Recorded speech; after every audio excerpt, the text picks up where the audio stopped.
저는 최근 지난 1월 말부터 지난 화요일까지 3주간에 걸쳐서 4군데의 장례식장을 다녀왔습니다.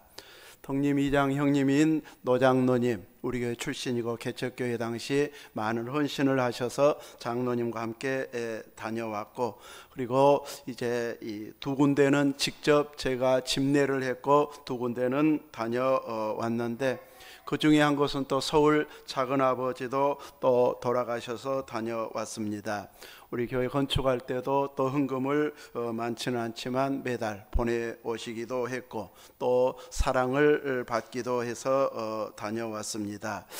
이렇게 장례식을 다니다 보면 그분들이 신앙적으로 어떻게 일생을 사셨는지 어느 정도 가늠할 수도 있습니다. 한 곳은 전혀 우리 교회와 저와도 상관이 없는 분의 집례를 하기도 했는데, 본인이 경기도에서 신앙생활 하는데 거기에서 목사님 여기까지 오셔서 모든 장례를 다 인도해 달라고 하기가 어려워서 이제 목사님이 해 주실 수 있는가, 이제 11월 달인가 그때 찾아왔었는데,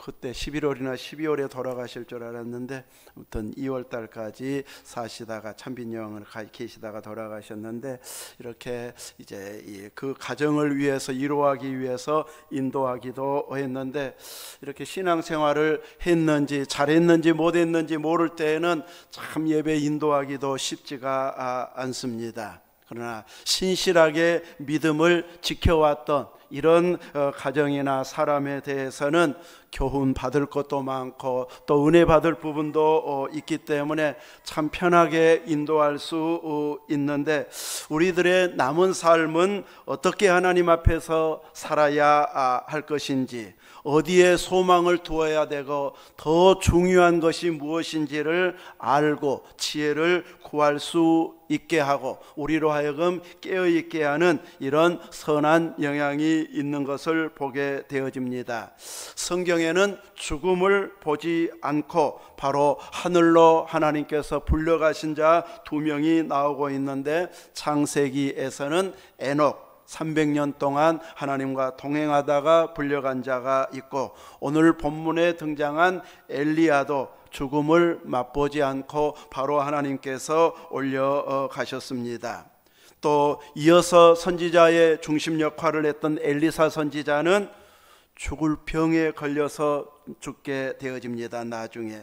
이걸 보면 죽을 병에 걸려가지고 병 걸려서 죽어가는, 고생하다 가는 사람은 믿음이 없는 것이다 이렇게 말한다면 엘리사도 믿음 없는 걸로 돼버려요. 그래서 죽을 병에 걸려가지고 고생하다 갔다고 해서 믿음이 없다 이렇게 말할 수는 없다는 것을 엘리사를 통해서 보여주고 있습니다. 중요한 것은 살아있는 날들 동안에 얼마나 신실하게 믿음을 지켰는가, 건강할 때 어떻게 잘 지켰는가, 혹은 아플 때에도 흔들림 없이 신앙을 제대로 세워가고 하나님을 경외하는 믿음으로 살면서 기도했는지, 이것이 중요한 것을 가르쳐주고 있습니다. 엘리야 선지자가 하나님께서 위로 불러갈 것이라고 하는 것을 아는 사람은 여러 사람이 있었습니다. 열왕기하 2장에서만 보아도 베델에 있는 선지자의 제자들, 또 여리고에 있는 선지자의 제자들은 엘리야 선지자를 하나님께서 불러가신다는 것을 알고 있었기 때문에 엘리사에게도 당신의 선생을 당신의 위로 데려가실 줄을 아는지 물었을 때에 엘리사는 나도 안다 하면서 너희는 잠잠하라 하면서 계속해서 여기 머물러라 여기 머물러라 하는데, 엘리사는 엘리야가 머물라라고 하는 곳에 머물지 아니하고 끝까지 엘리야와 함께 가고 있습니다. 하나님이 불러가시는 것을 알면서 멀리서 관망만 했던 제자들, 선지자의 제자들, 요즘으로 말하면 신학도들 정도 될 터인데, 이런 자들은 마지막 이제 엘리야를 불러가시는 모습을 보지 못하면서 갑절의 영감을 그들은 받지는 못했지만, 엘리사 선지자는 이제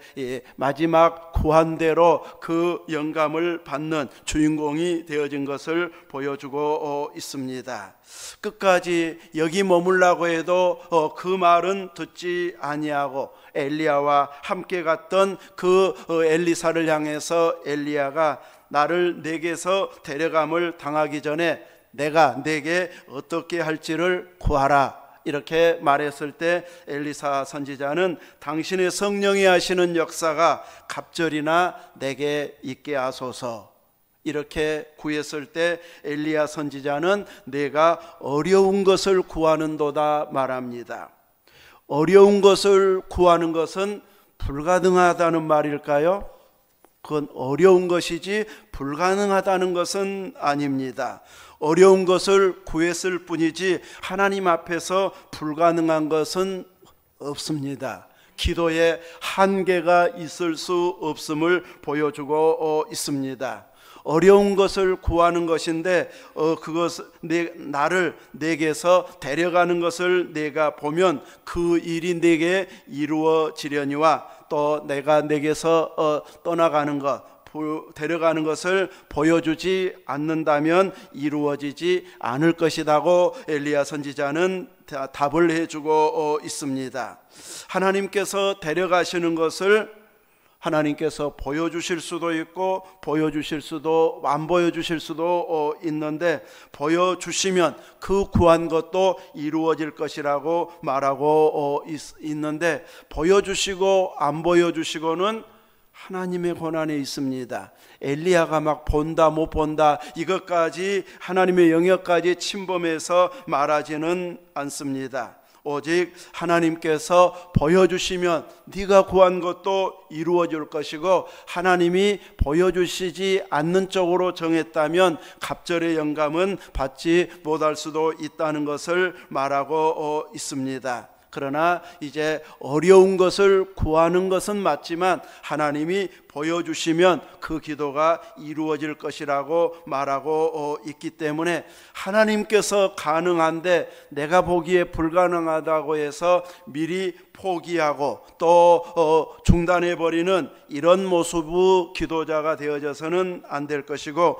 우리는 끝까지 마지막 결론은 하나님께 맡기고 우리들은 믿음으로 구하는 자가 되어야 할 것입니다. 엘리야와 엘리사가 길을 가면서 대화하고 있는 중에 불수레와 불말들이 두 사람을 갈라놓고 엘리야가 해오리바람으로 하늘로 올라가는 것을 엘리사가 보게 됩니다. 엘리야의 말대로 데려감을 보면 그것이 응답될 것이라고 했는데, 엘리사 선지자는 불수레와 불말이 이렇게 갈라놓고 엘리야를 데려가는 모습을 직접 보게 되어집니다. 이렇게 하나님께서는 그 엘리야 선지자의 그 수고를 기억해 주시고 환영하면서 불수레와 불말을 보내서 하늘로 인도해 가시는 것을 보여주고 있고, 엘리사 선지자는 내 아버지여 내 아버지 하면서 이스라엘의 병고와 마병이여 하고 부르짖었는데 더는 보이지 않았다. 그리고 나서 이제 엘리사 선지자가 한 행동은 엘리야의 몸에서 떨어진 겉옷을 주워가지고 요단강을 쳤을 때 이리저리 갈라져 마른 땅으로 건너게 되어집니다. 엘리야가 입었던 옷은 천국에서는 필요하지 않기 때문에, 또 거기까지 가져갈 수 없기 때문에 이제 옷은 다 땅에 떨어지고 이제 그 옷을 주워서 엘리사 선지자는 요단강을 건너게 되어집니다. 이스라엘 백성들이 광야 40년을 마치고 요단을 건널 때 갈라졌고, 엘리야가 옷을 가지고 두 사람이 갈 때 이렇게 요단강이 또 두 번째 갈라지고, 또 엘리사가 돌아오면서 이렇게 갈라지게 하는 이런 능력이 요단강에서 나타나게 되는 것을 성경은 보여주고 있습니다. 이 엘리사가 구했던 갑절의 영감, 엘리야에게 역사했던 성령의 역사가 갑절이나 자기에게 있기를 위해서 구했던 그 갑절의 영감이 무엇인지 저희들이 신학교에서 배울 때는 이제 이 장자권, 이 장자에게는 항상 이제 유산을 물려줄 때에 두 몫을 주어서 형제들을 책임지게 하고 가문을 책임지게 하는 이런 일을 맡겼었는데, 그 일을 이제 자기에게 달라고 하는 이런 의미로 우리들은 배웠습니다. 또 한편으로는 이제 엘리사 시대는 엘리야 시대보다 훨씬 더 악한 시대이다 보니까 이제 이 갑절의 영감이 있어야만이 그 시대를 이끌어갈 수 있는 이런 죄악이 관영한 시대여서 이렇게 2배의 영감이 필요하다, 이렇게 가르치고 있는 분도 있습니다. 우리는 오늘 본문 이하에서 이제 열왕기하에서 쭉 보여주고 있는 엘리사 선지자는 어떤 사역과 어떤 활동들을 했는가, 이것을 통해서 그가 받은 성령의 갑절의 영감을 통해서 무슨 사역을 했는가를 통해서 이제 그에게 주셨던 이 은혜를 이제 어떻게 사용했는가를 살펴보면서 은혜를 사모하려고 합니다. 엘리야처럼 그는 요단강을 건넜을 때에 엘리야의 몸에서 떨어진 옷을 가지고 강을 갈라지게 해서 건너므로 인하여서 주변의 선지자의 제자들이 보면서 엘리야의 영감이 이제는 엘리사에게 있구나, 이런 것을 제자들에게 알리는 계기가 되어졌고, 그래서 많은 선지 생도들이 이제는 엘리야를 섬긴 것처럼 엘리사를 섬기면서 하나님의 말씀을 받는 이런 영적 지도력을, 리더십을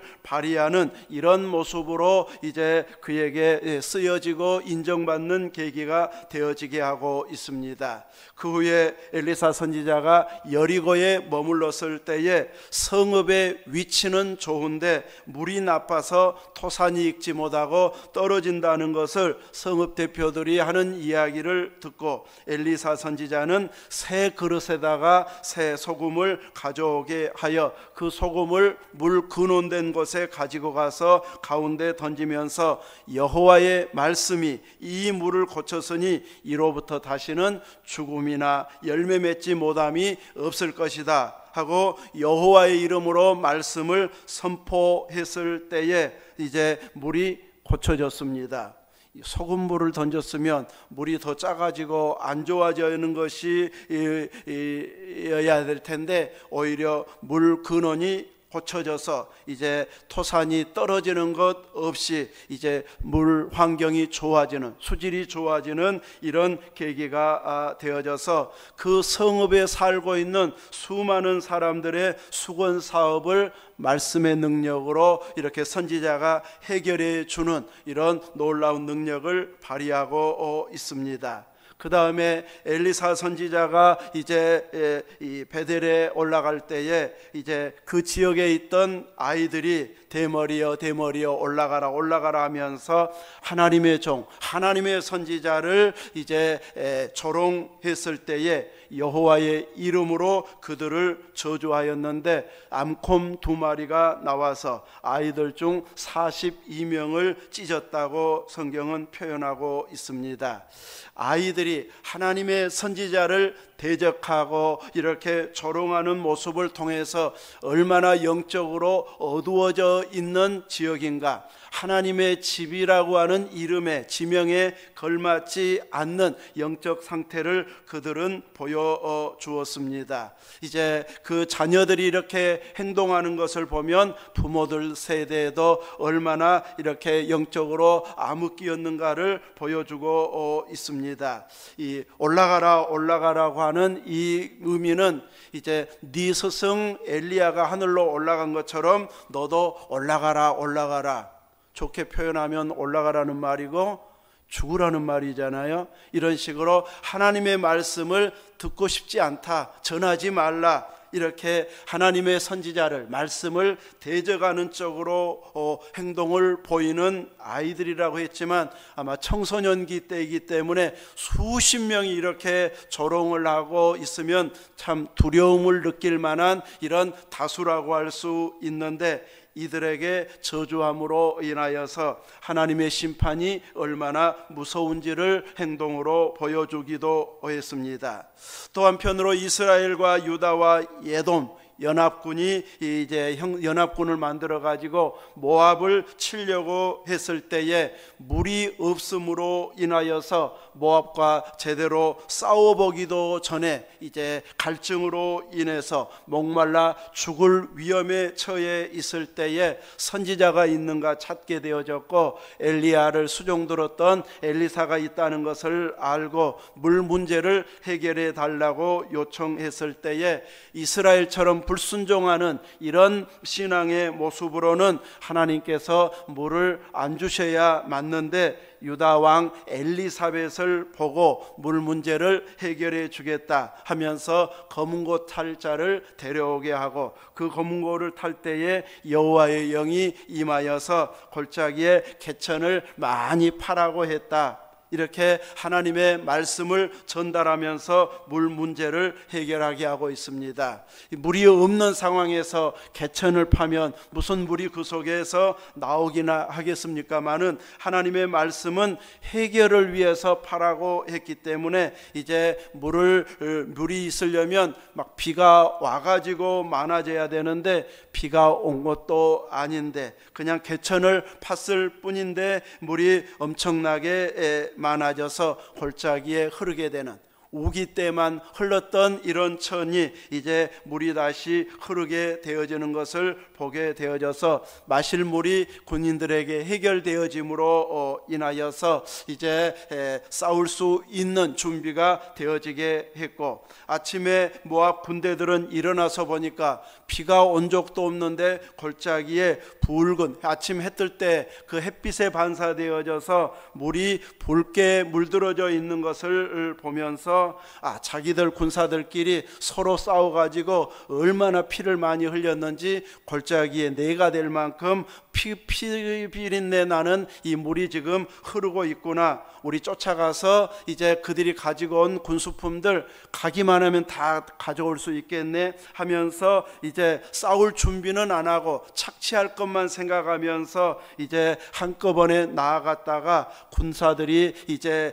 살아서 자기들을 침으로 인하여서 이제 모압 군대들이 다 멸망당할 이런 위기에 몰렸을 때에 모압 왕이 다음 왕이 될 아들 왕자를 번제로 바치는 이런 행동을 보면서 이제 경노함이 심해서 싸움을 중단하고 각기 고국으로 돌아가는 이런 위기에 이런 상황도 있었는데, 물이 말라서 없어서 꼼짝없이 죽을 수 있었던 자들에게 이제 국가적인 위기를 벗어나게 하는 하나님의 긍휼을 베푸는, 하나님 마음에 합한 왕이 한 사람이라도 있을 때에 이렇게 하나님께서 긍휼을 베풀어 주신다는 것을 엘리사 선지자를 통해서 보여준 사건이었습니다. 또 하나의 사건을 보면 선지자의 제자들의 아내 중 하나가 자기 남편은 죽었고 아들 둘이 남았는데 빚은 졌고 빚을 준 자가 이제 빚을 갚지 않으면 아들을 둘을 종으로 데려가겠다고 이렇게 하고 있는데, 이 문제를 어떻게 해결했으면 좋을지 선지자에게 찾아와 호소했을 때에 집에 있는 것이 무엇인가 물었을 때 기름 한 그릇 외에는 아무것도 없다고 말합니다. 그러니 뭘 가지고 빚을 갚을 수 있는 것을 팔 것이 아무것도 없기 때문에 꼼짝없이 아들들을 종으로 줄 수밖에 없는 그런 상황에서 엘리사 선지자는 이웃집에 가서 그릇을 빌려오되 조금 빌리지 말고 많이 빌려오게 하고 있습니다. 빌려왔을 때에 문을 닫고 아들들과 함께 그 한 그릇 있는 기름으로 그릇에 기름을 부으라고 했는데, 붓기 시작하면 보통 같으면 한 그릇 붓고 나면 떨어져야 됩니다. 그런데 엘리사 선지자의 말을 듣고 기름을 붓기 시작하니까 그릇에 차면 또 다른 그릇을 가지고 와서 계속 붓고 있는데 부어지고 있습니다. 그래서 나중에 이제 또 가져와라 하는데 빈 그릇이 없는데요 하니까 이제 기름이 딱 그쳤습니다. 그 이야기를 이제 엘리사 선지자가 듣고 이 기름을 팔아서 빚을 갚고 나머지로 이제 생활하도록 이렇게 말씀을 주셔서 빚 문제를 해결하고 아들들이 종으로 팔려가지 않아도 되고 행복한 가정을 꾸려갈 수 있는 하나님을 경외하는 가정이 되어질 수 있도록 선지자가 능력을 통해서 이렇게 한 가정에 큰 은혜를 베푼 일을 또 성경은 말해주고 있습니다. 또 수넴 여인과의 관계 속에서도 열심히 지나갈 때마다 이제 숙소를 제공하다가 나중에는 다락방을 만들어서까지 섬기는 그 모습을 보면서 무엇을 원하는지 왕이나 군대 장관에게 요청할 일이 있으면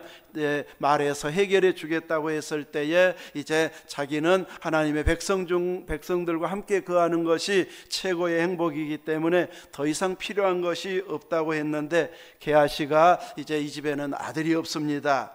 하는 말을 듣고 이제 이 아들이 주어질 것이다 해서 아들을 낳게 해주기도 하고 그 아들이 알타가 죽었을 때에 다시 살리는 이적을 통해서 슬픔에 잠길 뻔한 차라리 낳지 않았으면 그 슬픔이라도 없을 뻔했던 그 가정에 다시 행복이 되살아나게 하는 이런 일을 통해서 하나님의 능력은 죽은 자도 살리고 없는 아들을 또 주실 수 있는 능력의 하나님이신 것을 보여주면서 가정의 행복이 유지되도록 하는 이런 일도 했었습니다. 흉년의 때에 이제 곡식 가격이 올라갈 대로 올라가서 부자든 가난한 자든 더 이상 견디어내기 어려운 상황에서 선지자는 가격이 대폭락할 것을 또 말씀했을 때에 왕의 신하는 하늘에서 창을 낸들 그런 일이 있겠느냐 하고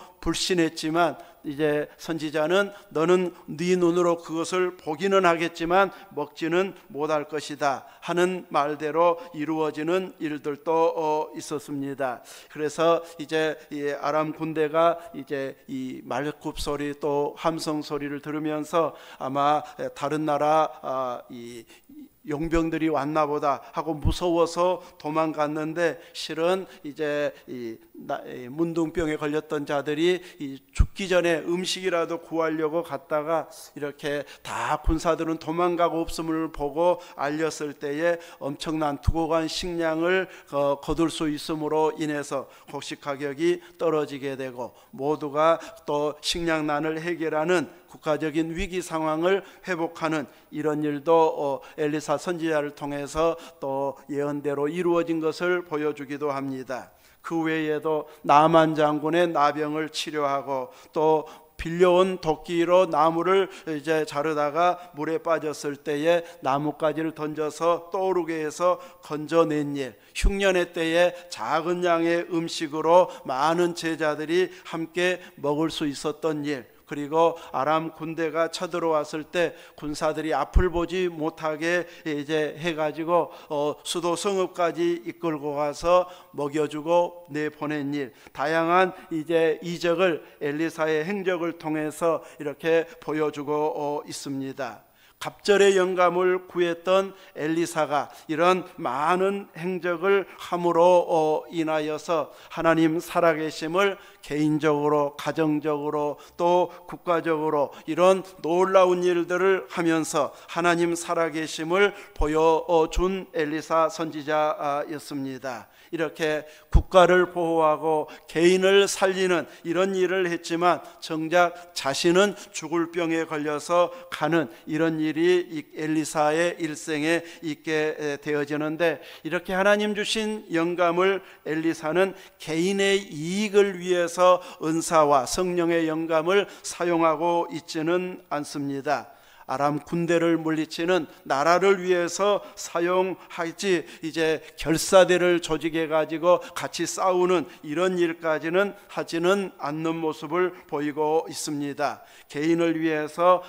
헌금하게 하고 후원금을 모금하는 이런 일로도 사용하고 있지 않고, 어려운 일을 당하고 힘든 상황에 처해 있는 개인, 성읍, 나라의 위기 상황에서 오로지 위기를 극복하게 하는 일에 하나님 주신 능력을 잘 사용하여서 하나님의 살아계심을 모든 이들에게 보여주는 이런 하나님의 능력을 사용한 엘리사의 모습을 보여주고 있습니다. 오늘 우리들에게 있어서도 개개인적으로 주신 은사들, 능력들이 있는데, 하나님께서 주신 그 능력과 은사들을 우리들은 하나님의 영광을 위해서, 또 여러 모임과 하나님의 일을 감당하는 자들을 위해서 우리는 기꺼이 동참하고 사용하는 자가 되어져서, 엘리사가 어떻게 은혜들을 사용했는지를 잘 또 교훈 삼아서 우리들도 힘있게 사용할 수 있는 자가 되어져야 할 것입니다. 하나님은 긍휼히 여기시는 하나님이시기 때문에 가난한 자, 소외된 자, 병든 자, 또 나라의 위기 상황에 처했을 때에 구하는 자들의 기도를 들으시고 하나님은 곳곳에서 응답해 주셨던 것처럼, 우리는 개인적으로 또 지역적으로, 교회적으로, 그리고 국가적으로 여러 위기 상황이 왔을 때 하나님을 움직일 수 있는, 주의 이름으로 기도할 수 있는 자녀의 권세를 가지고 있으면서도 전혀 사용하지 않고 관망만 하고 있는 이런 모습이 되어져서는 안 될 것입니다. 우리에게 사용할 수 있는 기도의 은사를 사용해서 교회를 위해서, 지역을 위해서, 아픈 자를 위해서, 어려움 당한 자들을 위해서, 나라를 위해서 기꺼이 사용해서 하나님의 긍휼이 임하고 기도 응답을 통해서 살아계신 하나님을 곳곳에 나타내는 이런 놀라운 역사가 일어날 수 있도록 주의 이름으로 구하라고 하는, 들어주시겠다고 하는 약속의 말씀에 의지해서 여러분도 기도해서, 내가 기도했더니, 우리가 기도했더니 하나님께서 이렇게 역사해 주셨습니다 하고 하나님의 이름을 높이는 일에 귀한 간증으로 사용할 만한 응답을 풍성히 받아서 살아계신 하나님을 보여주는 이런 은혜의 모습으로 주신 영감을, 은사를 잘 사용하는 자 되시길 주님의 이름으로 축원합니다. 아멘. 기도하겠습니다. 거룩하신 하나님, 감사합니다. 오늘도 주의 이름으로 나오게 하시고 우리로 하여금 이 시대에 엘리사가 또 구했던 은사, 그리고 사용했던 모습을 통해서 우리는 주신 은혜와 하나님 자녀의 권세를 가지고 기도하여 응답받을 수 있는 기도할 일꾼으로서 우리가 나라를 위해서, 또 교회를 위해서, 세계 선교를 위해서, 개개인의 여러 아픈 상황에 있는 이들을 위해서 우리가 어떻게 쓰임받아야 할지를 도전을 받게 하여 주시고 그대로 행하여서 살아계신 하나님, 응답해 주시는 하나님, 능력의 하나님을 보여주는 믿음의 삶, 기도 응답의 삶을 살아가게 하여 주시옵소서. 하나님의 크신 능력을 움직이면서 교회가 작아도 믿음의 일은 크게 감당해내는 교회 되도록 우리 모두를 사용해 주옵소서. 우리 구주 예수님 이름으로 기도하옵나이다. 아멘.